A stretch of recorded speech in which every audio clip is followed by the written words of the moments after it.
Pinayuhan ni Senate President Francis Escudero ang mga kakandidato sa 2025 national and local elections kaugnay sa mga naglalabasang survey sa social media. Ayon kay Escudero, isang snapshot lamang ang surveys at maaari pang magbago. Si Daniel Manalastas sa Sentro ng Balita Live. Yes, Angelique, ilang isyu nga sinagot ni Senate President Francis Escudero sa kanyang isinagawang press conference. Sa isa na dyan ay ang nalalapit na hatol ng bayan 2025. Dahil panahon ngayon ng paghahain ng kandidatura ng mga kandidato sa eleksyon, ayon kay Senate President Francis Escudero, ang mga surveys na naglalabasan ngayon ay posibleng magbago pa. Hindi rin masabi ng leader ng Senado kung nagbibigay ba ito ng kalamangan sa mga kandidatong namamayagpag sa mga surveys. Depende pa rin daw yan sa mamamayang Pilipino. May mensahe rin siya sa mga kandidato. So snapshot yan, magbabago at magbabago yan. At ayon din sa sarili kong pagkakaunawa ng survey, ito'y magbabago pa habang lumalapit ang eleksyon. Dahil habang lumalapit ang eleksyon, mas siseryosohin na ng ating mga kababayan yung kanilang mga actual na pipiliin at choice. Kung pelikula ang pagbabasihan, jihadista ang Pilipino at hindi jihadista. So depende.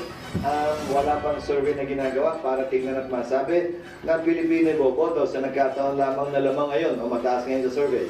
Ika nga kasabay ng bandwagon effect.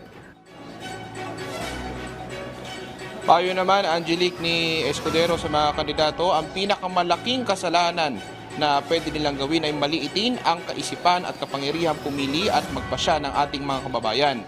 Dapat anyang mataas ang pagtingin sa pananaw ng ating mga kababayan na pumili ayon sa kanilang ninanais at personal na desisyon. Wala rin daw nakikitang basihan si SP Cheese na ipagbawal ang mga survey. Wala. Meron na yatang sinubukang batas na gawin gano'n dati, di ba? Pero suriin din niyo yung mga survey.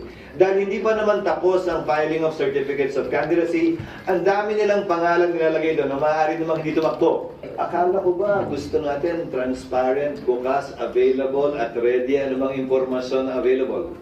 Sino tayo para mamili ng impormasyong ibibigay alam natin sa publiko at itatago natin sa publiko? Mapagpanuri ang ating mga kababayan, huwag nating maliitin yung kanilang kakayahan, yung kanilang abilidad, na magpasya at mag-decide kung sino iboboto nila nang hindi dahil lamang sa isang survey.